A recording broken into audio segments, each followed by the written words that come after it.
प्यारे बच्चों, आज हम कहानी सुनेंगे जादू का शीशा और शहजादी। बहुत अरसा पहले की बात है। किसी मुल्क पर एक बादशाह हुकूमत किया करता था। उस बादशाह की एक ही बेटी थी जिसका नाम हुमा था। बचपन ही में इसकी अम्मी का इंतकाल हो गया था। फिर बादशाह ने दूसरी शादी कर ली। हुमा को सतीली माँ एक मगरूर औरत थी। उसके पास जादू का एक आईना था।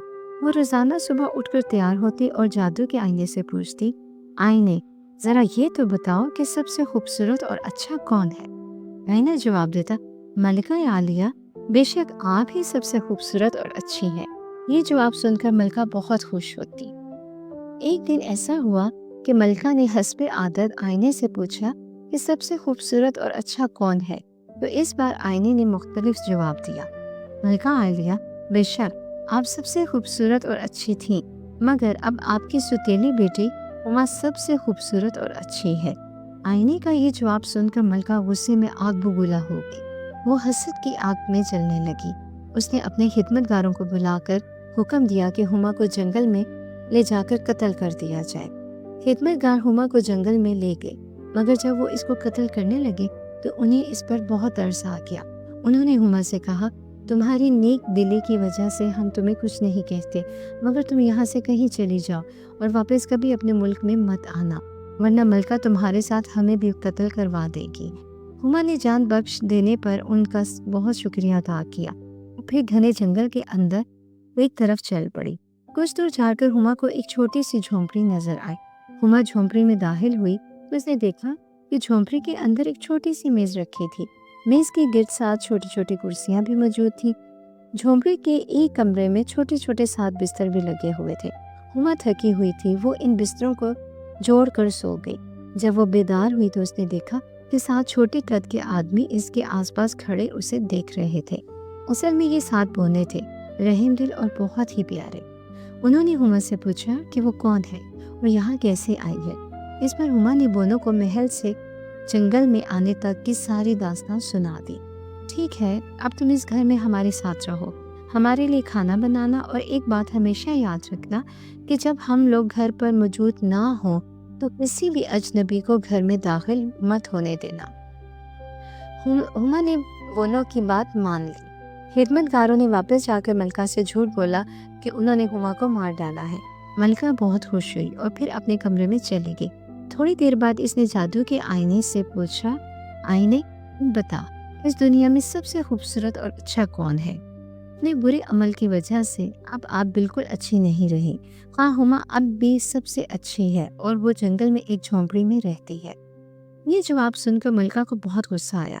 उसने घर घर चीजें बेचने वाली कुबड़ी औरत का भेष बदला और जंगल में चली आई। थोड़ी सी तलाश के बाद उसे वो झोंपड़ी मिल गई जिसमें हुमा रहती थी। मलका ने दरवाजे पर दस्तक दी। हुमा ने खिड़की से देखा। उसे एक बूढ़ी कुबड़ी औरत नजर आई जो खूबसूरत रंग बिरंगे बर्तन फरोख्त करने आई थी। बर्तन देखकर हुमा का दिल ललचाने लगा। हुमा ने उस औरत को घर के अंदर बुला लिया और बर्तन और उसके साथ रिबन भी देखने की फरमाइश की। उस मकार औरत ने हुमा के गले और बाजू पर रिबन बांधते हुए कहा, ये देखो कितना खूबसूरत रिबन है। ये देखते ही उस मकार औरत ने रिबन इतनी जोर से खींचा कि हुमा बेहोश हो गई। मलका समझी कि हुमा मर चुकी है, इसीलिए वो जल्दी से वहां से भाग गई। बोने अपने काम से वापस घर आए तो उन्होंने देखा कि हुमा तो बेहोश पड़ी है। उन्होंने हुमा के गले में मौजूद रिबन निकाला तो हुमा को होश आ गया और वो उठ बैठी। अब उसने बोनों को तमाम वाकया सुनाया और उनका कहना ना मानने पर उनसे माफ़ी भी मांगी। बोनों ने कहा, देखो, आइंदा हमारी नसीहत अच्छी तरह याद रखना। हुमा ने एक मरतबा फिर वादा कर लिया और कहा कि वो एहतियात करेगी। उधर मलका खुशी खुशी महल में वापस पहुंची और उसने फिर आईने से सवाल पूछा। मलका को पूरी उम्मीद थी कि इस मर्तबा आईने का जवाब उसकी मर्जी के मुताबिक होगा, मगर आईने ने कहा, मलका आलिया, अपने बुरे अमाल की वजह से अब आप फिर भी अच्छी नहीं रही, बल्कि आप बहुत बुरी बन गई है। वह हुमा सबसे अच्छी और खूबसूरत है। ये बात सुनकर मलका को बहुत ही ज्यादा गुस्सा आया। अब की बार उसने फल फरोख्त करने वाली औरत का भेष बदला और हुमा की झोंपड़ी के सामने पहुंचकर आवाज लगाई, मीठे और ताज़ा सेब ले लो, मीठे और ताज़ा सेब ले लो, ہما نے سیب دیکھی تو اس کے منہ میں پانی بھر آیا۔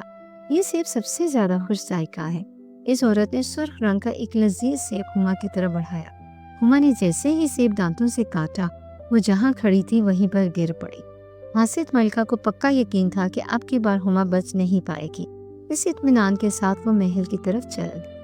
جب بونی کام سے واپس لوٹے تو انہوں نے جھونپڑی کے باہر ہما کو مردہ حالت میں پایا۔ یہ منظر دیکھ کر بونی تو پریشان ہو گئے۔ انہوں نے جھونپڑی کے باہر ایک اعلیٰ اور نفیس تابوت میں ہما کو لٹا دیا اور پھر خود اس کے ارد گرد بیٹھ گئے۔ اب وہ اس انتظار میں تھے کہ کوئی کرشمہ ہو جائے اور ہما پھر سے جی اٹھے۔ یہ یوں ہوا کہ قریبی ملک کا ایک شہزادہ اس طرف آ نکلا۔ اس نے ایک لڑکی کو تابوت میں بند دیکھا تو بونو اس کے پاس چلا آیا۔ ساری کہانی سننے کے بعد اس نے بونو سے کہا، میں شہزادی کو اپنے ساتھ لے جاتا ہوں، ہو سکتا ہے کہ دعا کے استعمال سے یہ پھر سے زندہ ہو جائے۔ آپس میں سلام مشورہ کرنے کے بعد بونو نے شہزادے کو ہما کا تابوت لے جانے کی اجازت دے دی۔ شہزادے نے تابوت اٹھانا چاہا تو وہاں پاؤں پھسلنے کی وجہ سے شہزادے کا توازن خراب ہو گیا۔ تابوت ایک جھٹکے سے گرا تو ہما بھی زمین پر گر پڑی۔